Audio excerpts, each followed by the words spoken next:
Nakikita nyo naman na itinatali yung damo sa taas dahil gustong gusto ng mga kambing ang ganyan na inaabot nila ang mga damo. Gumawa kami ng paraan para hindi masayang ang mga damo na kinukuha natin. At may good news, yung isang anak niya ay naglalandi na.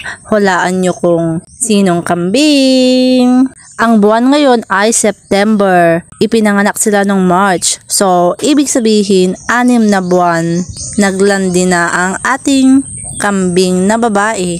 At itong isa yata hindi pa naglalandi wala pang mucus. Hindi pa namin ipapakasta dahil sa edad na yan ay medyo bata pa sila. Dapat mag-mature muna sila mga 8 buwan pataas o kaya 1 taon.